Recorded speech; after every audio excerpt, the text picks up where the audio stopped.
Tem algumas coisas que parece que não tem idade, que vem de sempre e de antes.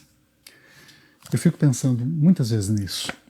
Quando a gente é criança, cada um de nós vai fazendo uma imagem do mundo, uma imagem de si mesmo. Você se lembra disso, né? Você deve se lembrar bastante, novo desse jeito, né? E a memória que eu tenho da imagem que eu fazia de mim, mistura de realidade com sonho, com idealização, era de ser escritor. Eu não sei porquê, mas eu já tinha isso. E continuei a vida inteira, mesmo sabendo que esse desejo não significa que a gente consiga ser escritor. O amor à poesia, por exemplo, não é necessariamente correspondido. É muito triste isso, e é verdade. Mas a vida inteira eu vivi com as palavras. A vida inteira. As palavras têm vida. As palavras são seres com vida própria. É muito importante lembrar isso. Parece antiga mitologia, mas não é. As palavras são entidades também, carregadas de energia, de vida. Vou contar uma coisa para você. Uma das pessoas que me convidou para trabalhar aqui no Vale de novo, eu estava longe em Campinas, em São Paulo, sentindo muita falta do Vale, da Mantiqueira. Um dia tocou um telefone numa escola, era um professor, me convidando para vir trabalhar aqui com ele estava com problema de saúde. Ele se chamava Silvio Marcondes, um professor lendário aqui do Vale. Um grande professor, um grande humanista, Silvio Marcondes. Muitos anos depois dele ter morrido, um outro professor, contemporâneo nosso, pensando que eu sabia, falou um dia perto de mim: o Silvio dizia, o Severino, o encantador de palavras. Isso foi uma experiência assim, funda demais para mim. Aí eu falei, só se fosse um encantador encantado por elas. Foi assim que eu respondi. Mas a vida inteira eu tentei. A vida inteira. E principalmente valorizar a palavra. Inclusive falando pouco. Para você escutar as vozes que tem na voz de cada palavra. Cuidar da palavra é cuidar da vida humana. Essa conversa comprida não dá para ter agora, mas uma das marcas distintivas do humano é a palavra nesse planeta, diante de todos os outros seres vivos. Então as palavras são muito preciosas e eu tenho tentado cuidar delas e tentado dizer. É muito difícil dizer o que você precisa dizer, mas eu tenho tentado. Já são mais de 5, quase 6 décadas de tentativa. É uma mistura de escolha e destino. Sabe essas coisas? Que são ao mesmo tempo destino e escolha. Mas a gente não sabe bem o começo do começo. Qual foi? Severino, dentro de uma das obras suas que eu estou lendo, no livro Nascentes, na entrada do livro, a gente já se depara com uma porta incrível, que é uma citação a Ítalo Calvino, que é: a literatura é a terra prometida em que a linguagem se torna aquilo que na verdade deveria ser. Eu só queria que você discorresse sobre isso. Eu gosto demais desse pensamento. Muito. Ele é muito sábio, porque ele mostra que a origem e o destino da palavra é a literatura, é a dimensão poética. A linguagem nasceu como poesia, quando os primeiros humanos estavam dando nome para o mundo. Dar nome para o mundo é dar sentido para o mundo, descobrir sentido. Isso é humano, radicalmente humano. E assim nasceu a palavra. E assim nasceu a poesia. Você se lembra que, originariamente, as primeiras palavras eram de canto, de dança. Assim que foi a poesia. A poesia era para ser cantada, dançada, era para os momentos mais fundadores da vida. Momentos de vida, de morte, de colheita, momentos de combate, de acasalamento, eram os momentos da palavra poética, que traz essa origem de descobrir o mundo, de dar nome para o mundo. E dar nome para o mundo, dar sentido para o mundo, é organizar esse mundo em que nós vivemos. E nós precisamos disso, né? De sentido. de sentido na vida, de sentido na nossa existência. Nós precisamos de forma e sentido. Precisamos de dar forma e dar sentido. E tudo isso está latente nas palavras. Só que isso é uma sabedoria esquecida muitas vezes. Nós nos esquecemos disso. Que a origem da palavra é a poesia. E que o destino da palavra é ser poesia. É ser uma palavra que revela o mundo e que cria o mundo. A função da palavra primordial é essa. Revelar o mundo e criar o mundo. E a poesia pode nos fazer a relembrança disso. Eu gosto de pensar assim, o que na vida cotidiana nossa, né, de pessoas contemporâneas, segunda década para terceira do século XXI, o que pode mostrar para a gente a origem poética da palavra e o destino de felicidade da linguagem, a utopia da palavra, a terra prometida, em que a palavra volta a ser o que ela deveria ser e sempre foi, apesar de estar latente. A fala das crianças. Quando a criança começa a dizer o mundo, a criança é radicalmente poética. E, inclusive, ela fala por imagens, por comparações, semelhanças, metáforas. Eu estava pensando na nossa conversa, estava me lembrando de uma que eu vi esses dias. Menininho de 1 ano e meio. Está no momento de descobrir as frases. Aprendeu algumas palavras e agora está aprendendo as frases. Esse momento é de descobrimento do mundo também. Esse menininho de 1 ano e meio viu pela primeira vez de perto um dálmata. E o menininho pronunciou cachorro-onça. Veja. Olha a revelação do mundo. Olha a metáfora. Olha o conhecimento da vida. E um conhecimento criativo.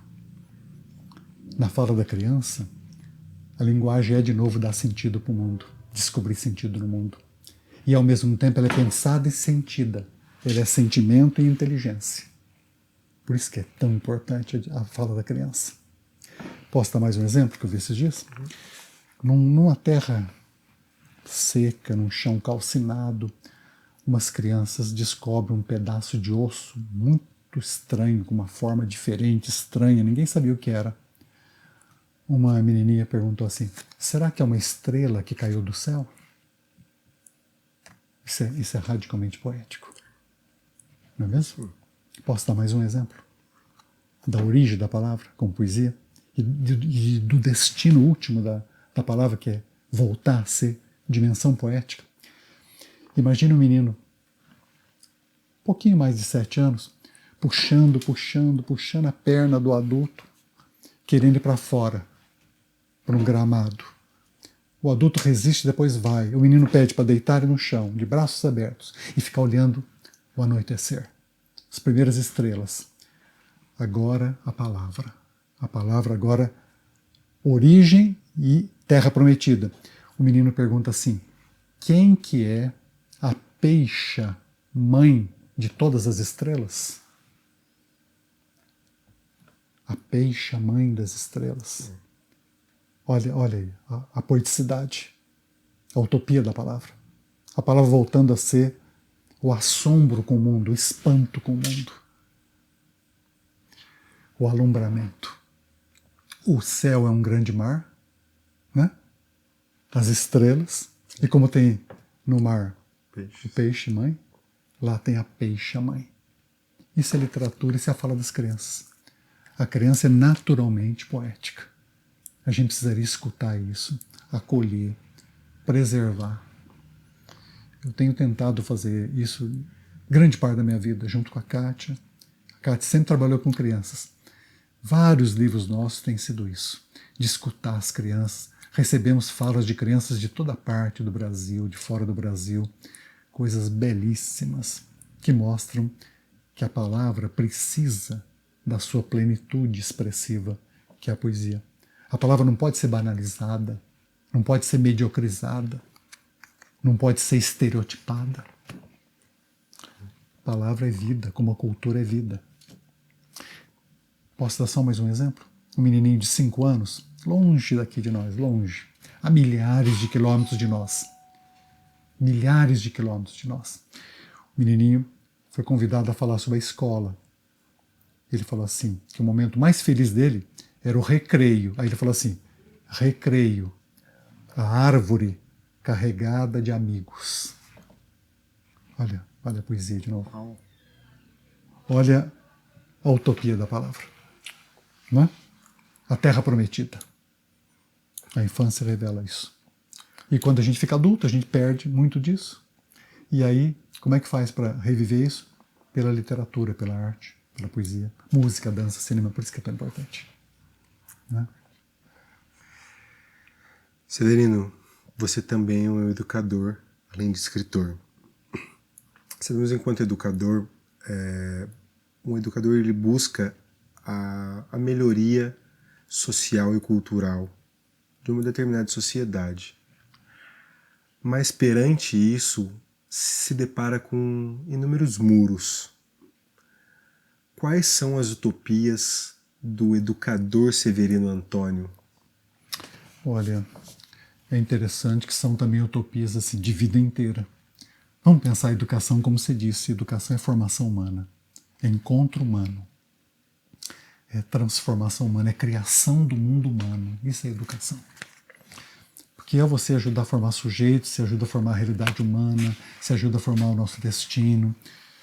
Vamos lembrar que todos nós nascemos inacabados, todos nós temos que continuar a vida, e educação é isso. Por isso que é tão primordial a educação. Não existiria vida humana sem educação. Eu costumo dizer que nós somos os filhotes que nascemos talvez sabendo menos coisa no mundo. Quase nada nós sabemos nascer, mas nós podemos aprender de quase tudo no mundo. E a educação tem a ver com isso. Qual que é o problema? É o desprezo imenso e crescente em relação à prática real de educação humanista. A gente escuta isso o tempo todo. Em todos os discursos, por exemplo, políticos de projeto, se fala em educação. E isso não se transforma em realidade. Esse é um grande problema. Dentro desse problema de desvalorizar a educação, ainda mais hoje, no mundo de hoje, quando se fala, a informação está aí em toda parte, confundindo, reduzindo educar a passar informação. A educação nunca se reduziu a isso. Outro grande problema, a desvalorização de quem trabalha com educação. A desvalorização dos professores, das professoras. Essa é uma tarefa assim, essencial para a realidade brasileira, não só brasileira, mas para a democracia brasileira, não só do Brasil também. Valorizar quem trabalha com educação. Valorizar quem cuida da criança, cuidar de quem cuida, formar quem forma. Como é que é a formação dos formadores das crianças? Isso é prioridade absoluta, temos tentado falar isso a vida inteira. Essas são as pontes possíveis. Vou falar uma coisa que parece ingenuidade, mas eu penso isso há muito tempo e continuo pensando, depois de mais de 50 anos de trabalho em sala de aula. Não precisaria muito mais do que uma geração para mudar profundamente a cultura nossa. Uma geração com uma educação humanista, verdadeira, que preparasse as pessoas para livremente pensar, para descobrir que ela tem voz própria, saberes próprios, que ela é capaz de fazer coisas no mundo. A gente chama isso de autoria. Um projetinho nosso da CAT meu chama-se Vozes de Autoria, para isso daí, com professores. As conversas são muito compridas, né? Então... Maravilhosas. Severino, qual é a função da arte na sociedade contemporânea em tempos dessa velocidade fulminante da informação, do pouco contato das pessoas diretamente e apreciação de obras artísticas? Onde fica a arte nesse contexto digital? Mais uma vez, retomando a conversa da poesia. embora parte dessa arte viva, verdadeira, esteja exilada do cotidiano, como a poesia está exilada, mas a função dela hoje é muito mais vital ainda do que antes. Exatamente pelo contexto que você falou. Pela importância, assim, de matriz da arte, de fazer a gente sentir e pensar ao mesmo tempo. Perceber e imaginar ao mesmo tempo. E trazer numa obra, inseparavelmente, forma e sentido, aquilo que a gente conversava agora há pouco. Cada obra traz isso. Forma e sentido. Sentimento e inteligência. Percepção do mundo e invenção de outro mundo possível. A arte é isso. E se nós tirarmos essa dimensão, a experiência humana está mutilada. Eu tenho um grande problema, eu tenho um embate histórico com quem defende uma arte fácil de consumo, estereotipada, mercantil, mercadológica. Isso mata uma das necessidades vitais da vida humana, do ser humano, que é essa necessidade da arte. E por que essa necessidade? Mais ainda hoje em dia, no excesso de tecnologias, excesso de velocidade, excessos de ansiedade, excessos de ruído. Mais ainda, porque nós precisamos continuar a criação da vida. Não é porque a vida é insuficiente. Não acho isso. Não é porque a gente precisa fugir da realidade em ilusões de beleza. Não. É porque nós precisamos continuar a criação da vida. E isso é arte. Uma vez eu estava falando disso numa entrevista. A pessoa disse: mas então o senhor está querendo dizer que a gente está vivendo muito a realidade, que precisa ir mais para fora da realidade? Eu falei: não, eu estou falando o contrário. Eu estou falando que a gente não vive a realidade. A gente está vivendo muito superficialmente a realidade. A realidade mesmo é isso. Nós nascemos para isso. Para sentir, para pensar, para criar, para autoria. O humano é isso. Nós precisamos voltar para a realidade, por isso a arte. Voltar para a realidade, por isso a poesia. A função da arte hoje é muito mais importante. E por isso que eu tenho uma briga histórica com essas correntes para o mercado. Você faz não porque você tem necessidade, não porque você acredita naquilo, não porque aquilo vai transformar as pessoas, vai emocionar, vai chamar para pensar, para viver, para sentir. Não. Você faz porque aquilo está na moda para ser vendido. Ou para consumo, ou para investimento, que é pior ainda. Outro dia, sem querer me alongar muito, outro dia eu estava vendo pela televisão, tem canais bons, né? Arte 1, Curta. Estava vendo um leilão lá na Europa. E tinha uma obra dessas que o pessoal compra como investimento. Na verdade não é arte, é uma nulidade completa. Era um cubo de acrílico transparente com uma bola de basquete dentro, era isso. Alguém tem que falar a verdade. Isso não é arte. Isso é um cubo de acrílico com uma bola de basquete dentro. E você sabe qual era o preço mínimo? 13 milhões de euros. Começava daí. Alguém ama aquilo? Não. Está comprando aquilo porque é um ativo que em breve trará um retorno maior do que os outros investimentos. Isso aí é uma traição à arte e à dignidade humana.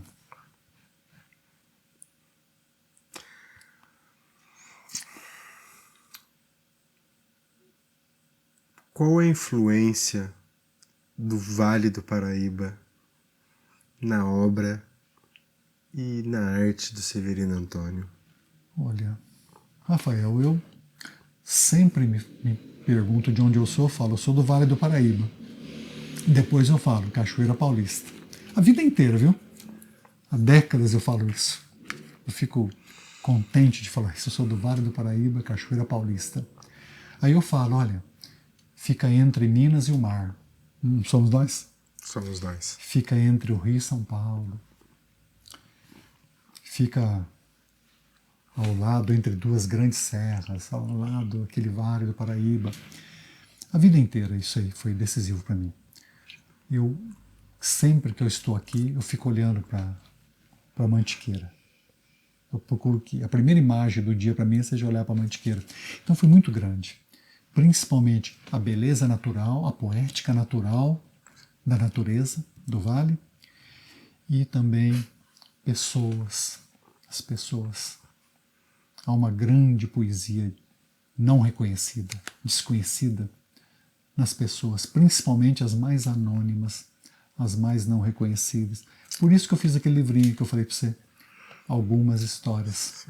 São mais de 50 histórias de alta poesia, muitas delas aqui do Vale. Uma delas eu andei com ela desde os 6 anos de idade, só que é muito difícil fazer pequenos contos que façam justiça a essa vida, que consigam trazer de um modo compacto a dimensão poética dessas vidas que são desprezadas, anônimas, desconhecidas.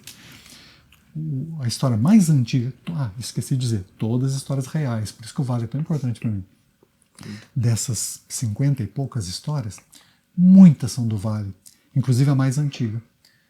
Do lado aqui da casa onde nós estamos, a Casa Azul, que era do meu avô Severino, por isso eu tenho esse nome que hoje é tão estranho, né? Tão difícil de encontrar, Severino. Tinha um armazém, e eu pequeno gostava muito de ir aqui ao armazém, era vizinho.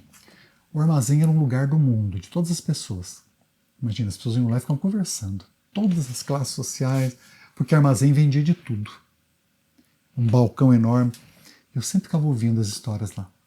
E uma vez eu vi um senhor magrinho, que me pareceu muito parecido com uma gravura do Dom Quixote que eu tinha visto num livro do meu pai. Gustavo Doré, lembra o Dom Quixote do Gustavo Doré? Era ele aqui do lado. E esse velhinho estava contando como é que ele fazia para não morrer. Quando a morte chegava e ele ia morrer, ele fazia uma coisa e não morria. Eu fiquei maravilhado com aquilo. Eu não vou contar. Não vou contar o que ele falou, tá bom? O que ele falou. Ele disse como. Eu estava lá parado assim. Durante décadas eu quis escrever essa história. Só depois dos 60 anos que eu consegui fazer os primeiros contos. Mas o que mais me chamou a atenção também, que nunca mais desapareceu da minha memória, é que uma outra criança que estava lá no armazém ficou tão tocada por isso que foi até o velhinho, puxou a camisa dele e falou assim para ele, eu esqueço, posso esquecer de tudo, disso eu nunca vou esquecer. Falou assim para ele, moço, como é que a gente sabe que está na hora de morrer? Que a morte está chegando para fazer isso que você está falando? Olha que pergunta inteligentíssima. Porque se ele não tinha falado, né? Como é que ele sabia que chegou a hora? Mas é isso. Eu acho que, espero, que em quase tudo que eu tentei escrever tenha a natureza do vale e histórias vividas de pessoas do vale. Espero. Não sei se eu fui capaz, se eu consegui, mas a tentativa é permanente, viu? Eu tento permanentemente fazer isso.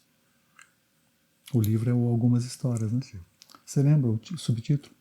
É Pensando no Vale, nessas pessoas, encantamentos quase silenciados, né?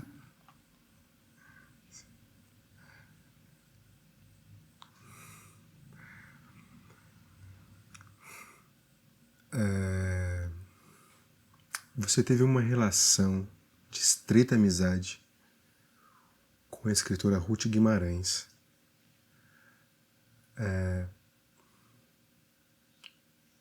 Fale um pouco dessa vivência singular que vocês tiveram.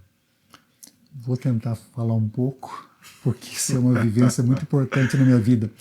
Com ela, que eu chamo de Dona Ruth, porque eu conheci, eu era muito pequenininho, ela vinha conversar com meu pai, e era a Dona Ruth.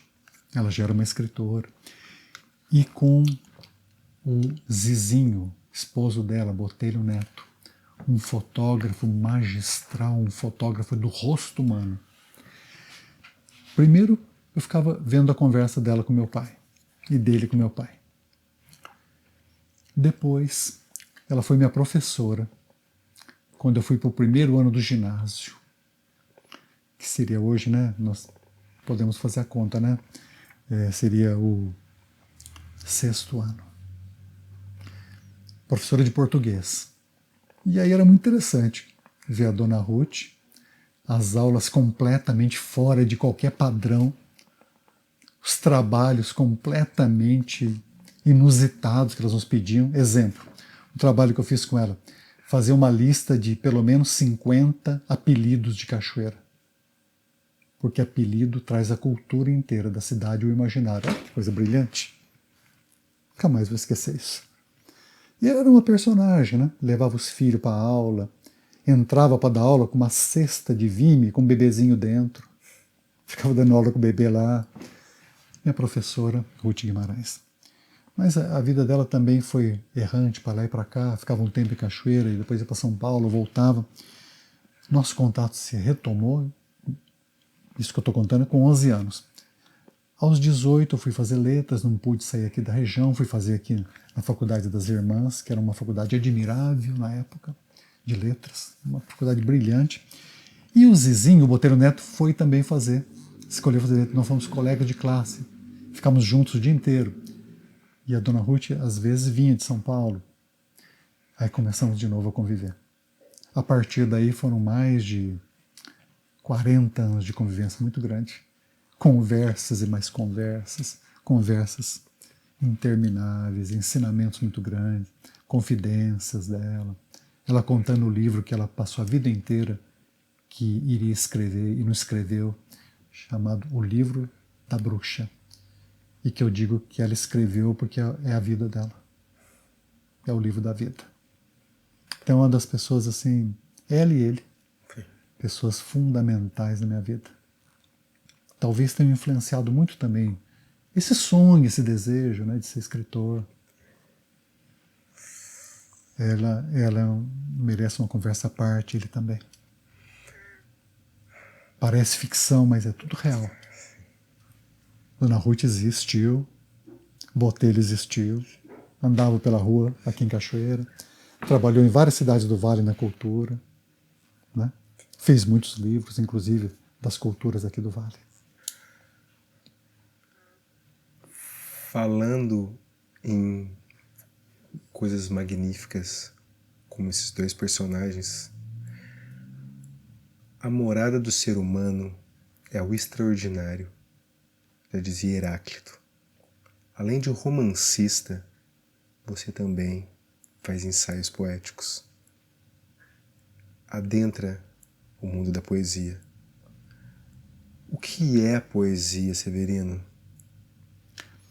Vamos voltar àquela conversa lá do começo, né? Da origem aqui do nosso encontro, né?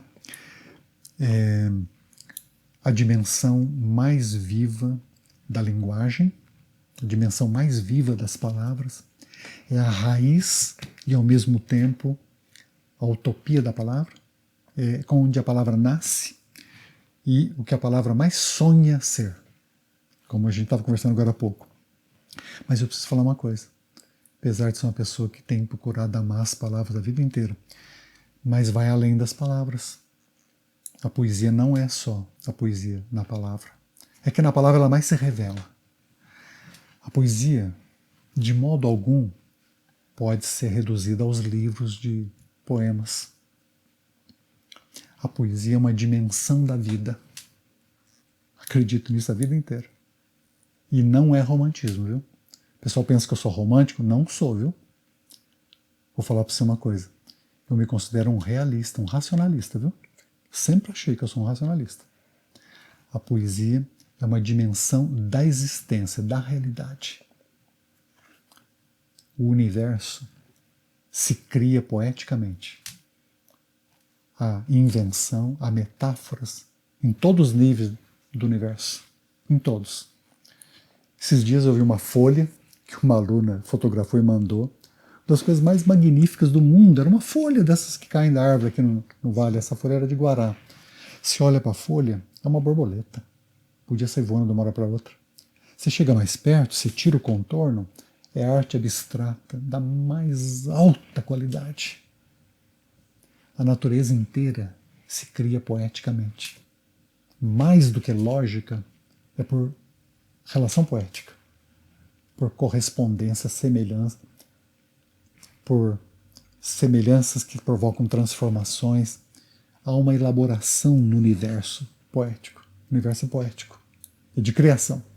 Há processos criativos em todos os níveis do universo. E isso vem de antes das palavras. Porque as palavras somos nós, né? Somos os humanos. Então, o que é a poesia? É a dimensão mais vital da palavra, da linguagem, mas é também uma das dimensões da criação do universo. Que continua criando, viu?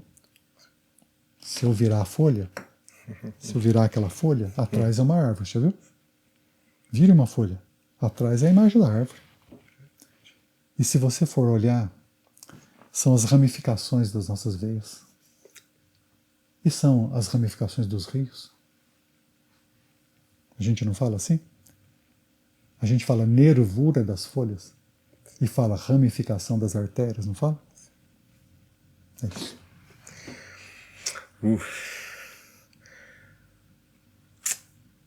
Continuando. Severino, você tem um conceito em uma das suas obras que é profundo demais, que é o reencantamento do mundo. O que viria a ser o reencantamento do mundo em 2023? De novo, tentando fazer um grande esforço de síntese, de clareza, porque essa é uma questão que atravessa a minha vida. No mundo moderno, vamos pegar os últimos 400 anos. Com o desenvolvimento da ciência moderna, da filosofia moderna, racionalista, empirista, da sociedade moderna, mercantil, depois industrializada e depois o pós-industrial, existe uma ideia dominante de que a realidade é desencantada. Há uma redução da vida a aspectos materiais, aspectos que você pode calcular, medir, usar instrumentalmente, comprar, vender, produzir. Você reduz a natureza e a vida a matéria-prima para ser elaborada em processos de produção. Isso é o desencantamento do mundo. O mundo não tem mais dimensões poéticas, estéticas, mágicas, míticas, mitopoéticas. O mundo é matéria-prima. A vida humana é mão de obra. Isso é o desencantamento do mundo. Essa conversa vai muito longe, né?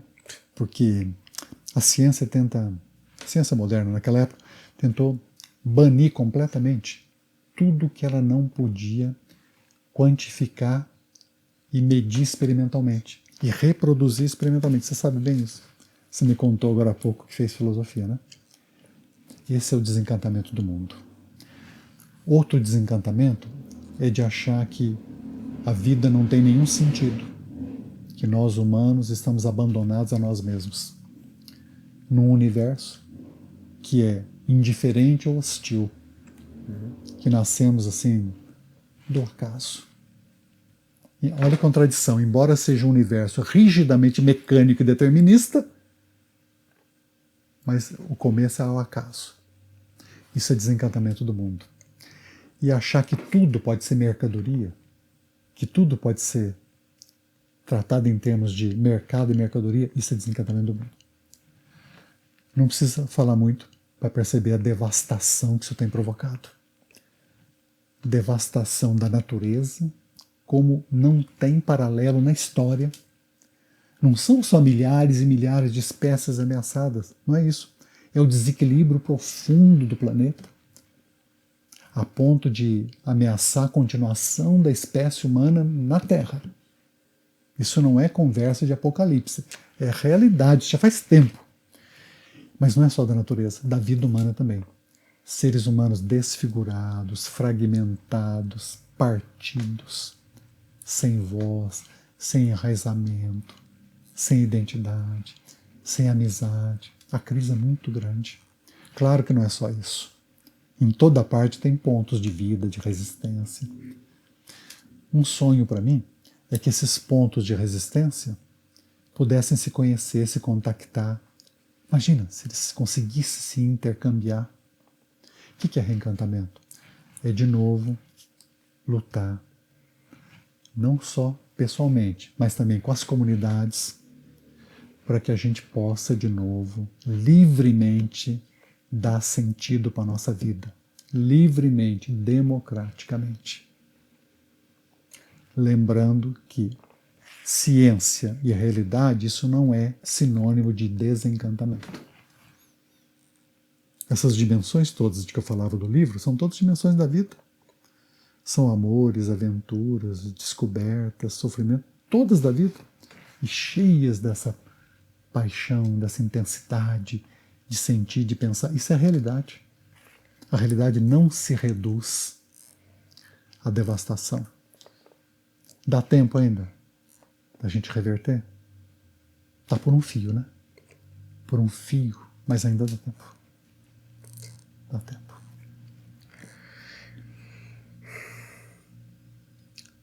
Severino, você crê em vida após o plano da matéria?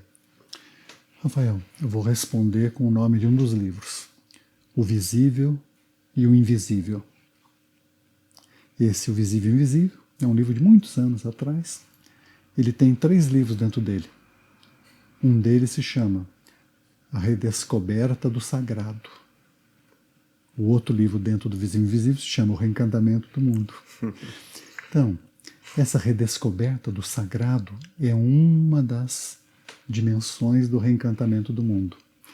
Embora não dê tempo de conversar agora, embora isso dê uma discussão assim filosófica interminável, eu penso que há muitas vidas em cada vida.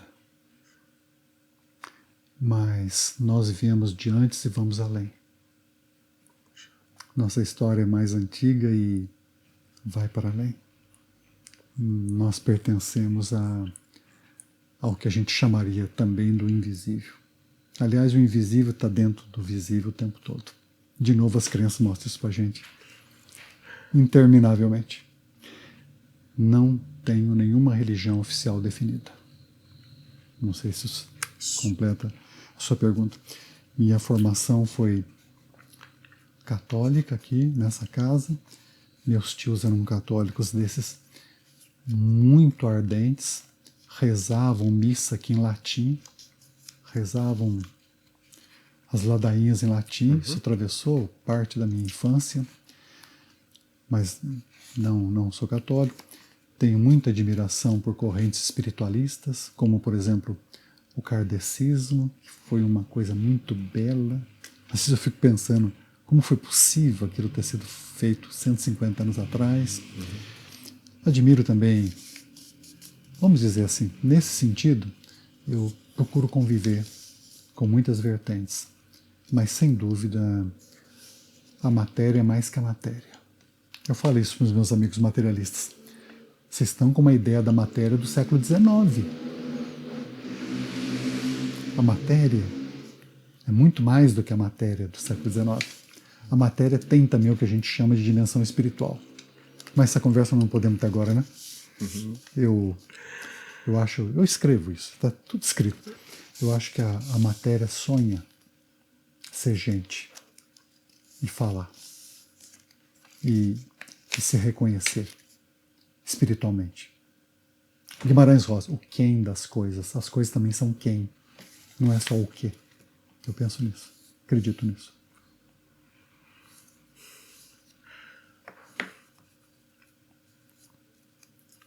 No meio disso tudo, quem é Severino Antônio? Rafael, essa pergunta, essa é difícil demais, não é? A gente passa a vida inteira tentando se autoconhecer, não é mesmo? Quando se autoconhece um pouquinho, aquele paradoxo, aí vê que tem muito mais que desconhece, não é mesmo? Penso o tempo todo nisso, como toda condição humana pensa, né? Essas identidades nossas são sempre construídas, são em movimento, são feitas, refeitas. Mas eu acho que tudo que nós conversamos aqui mostra um pouco da imagem que eu tenho feito de mim, do que eu tenho tentado fazer, tentado viver, mesmo sempre não esquecendo que a imagem que a gente faz da gente não é necessariamente o que nós somos, né? Sem esquecer isso. Mas um pouco é. Porque o que a gente deseja ser, luta para ser, tenta ser, é um pouco do que a gente é. Não é mesmo? É um pouco. Posso responder com um poeminha?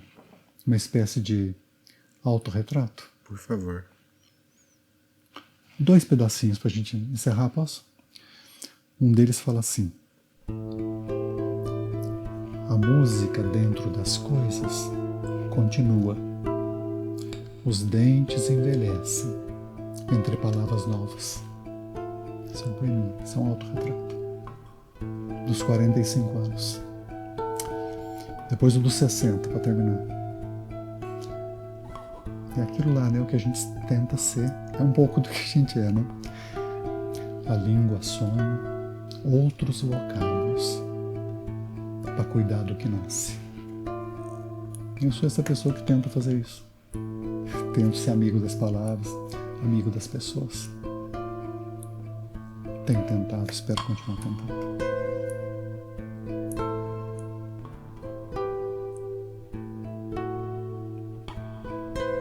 Essa pergunta é muito difícil, né? Você vai fazer isso para todo mundo, né? Essa última aí é essa.